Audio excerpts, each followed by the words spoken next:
किसी की औकात है कि इन जेसीबीओं को रोके? यह है कार्यों का राज, यह है कार्यों की आवाज।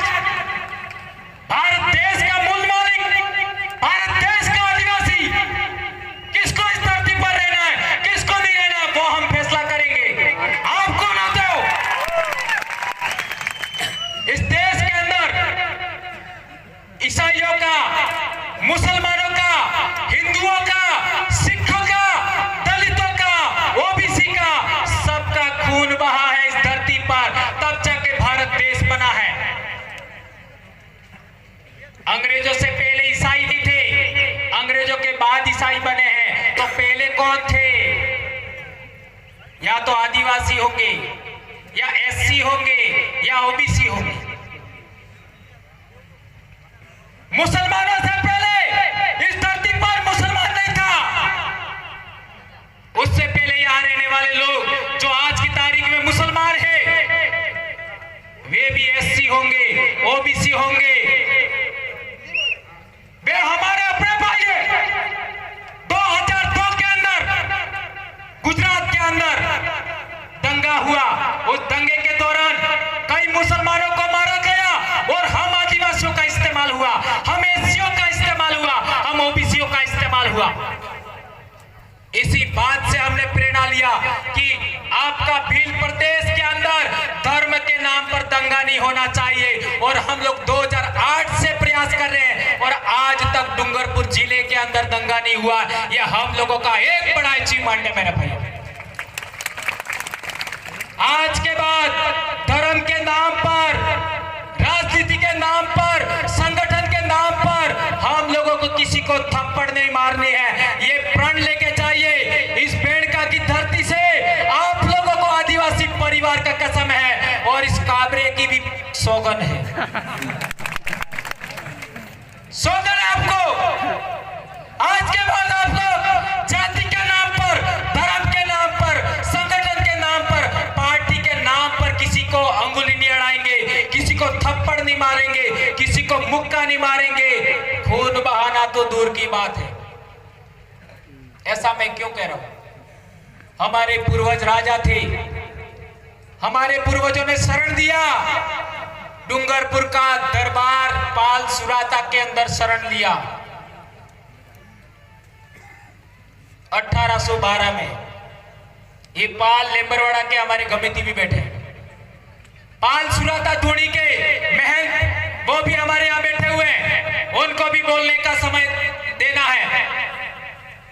तो मैं कहना चाहता हूं 1812 के अंदर डूंगरपुर का दरबार हमारे पाल सुराता में शरण के लिए आया था। तो बड़ा वे थे कि हम थे, ये बात समझना है।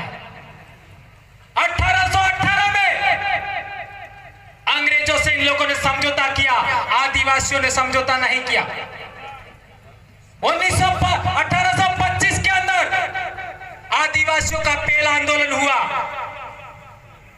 उसके बाद 1860 के आसपास इस बेड़का के लिए डूंगरपुर दरबार और बांसवाड़ा दरबार के बीच में झगड़ा हुआ। उसके लिए हम आदिवासियों ने त्याग बलिदान दिया। लालू डामोर, मिठिया डामोर, पाल मंडल के लोगों ने, इन लोगों का खाना था, खाना आ रहा था, उसको इन लोगों ने रोक करके संदेश दिया कि तुम लोग काहे को झगड़ रहे हो, बेड़का तो हमारा है। आज तक वो गीत चल रहा है, धरती राणोला को। किसने गाया वो गीत? मेरी उम्र के सभी ने गाया होगा, धरती राणोला को। देश आजाद होने से पहले, अंग्रेजी राज कायम होने के बाद आदिवासियों ने पहली बार बेड़का की लड़ाई लड़ने के लिए, ये घटना मैं उदाहरण दे रहा हूं, 1860 के आसपास।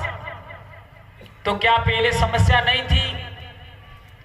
हकीकत में पहले समस्या नहीं थी। जो रजवाड़े थे वो भी पाल की सहमति से काम करते थे। ये मेरी मर्जी से नहीं कह रहा हूं, ये मेरी मर्जी से नहीं कह रहा हूं। ये यहां पर नेजा गढ़ा था 2012 वाला, उसका छप्पर उखाड़ के फेंक दिया। दिया। ये पाल लेम्बरवाड़ा के कमेटी खड़े हो जाइए, सुंदर जी परमार खड़े हो जाइए, रमेश जी रोत नहीं अभी, विजयपाल जी और ये दोनों आदमी हमारे एडवोकेट साहब और कमेटी पाल लेम्बरवाड़ा के यहाँ बैठे हैं। ये गए थे डूंगरपुर दरबार के पास कि वालई के ठाकुर ने हमारा छप्पर था उखाड़ के फेंक दिया। तो डूंगरपुर के दरबार महिपाल सिंह जी ने कहा, क्या कहा? मारो राज जातु रे जूते ठाकुर नो ठकरा धापती हो। समझे? मेरा राज चला गया तो ठाकुरों का या जागीरदारों का राज अभी भी बाकी है क्या? आप लोग आदिवासी है और जिस दिन आपने अपनी आदिवासी संस्कृति खो दी उसके बाद तुम लोग बर्बाद हो जाओगे। ये दरबार साहब ने कहा डूंगरपुर की, ये हमने कहा, इन्होंने आकर के हमको कहा और तब से लगा करके हम लोग आदिवासी संस्कृति के लिए काम कर रहे हैं। ये बात इन भाई जागीरदार भाई, हम लोग उनको भी बुरा नहीं कहना चाहेंगे, उनको भी समझ में आया। उसके बाद कभी भी बेणेश्वर के नाम पर वालई के ठाकुर साहब ने भी हमें किसी भी तरीके से कोई नुकसान पहुंचाने की कोशिश नहीं की, कभी दबाने की कोशिश नहीं की। अभी यहाँ पर महंत हैं, उन्होंने भी कभी हमको परेशान करने का कोशिश नहीं किया, कभी गलत कहने का कोशिश नहीं किया अच्युतानंद जी महाराज। लेकिन केवल एक राजनीति है जिसकी वजह से बेणेश्वर पर आदिवासियों का हाई कोर्ट सुप्रीम कोर्ट बनने से रुका हुआ है। आदिवासियों का यह पूजा स्थल, प्रकृति पूजा स्थल केवल राजनीति की वजह से रुका हुआ है। वहां पर आज की तारीख में क्या चढ़ा रहे? मेंढो चढ़ा रहे और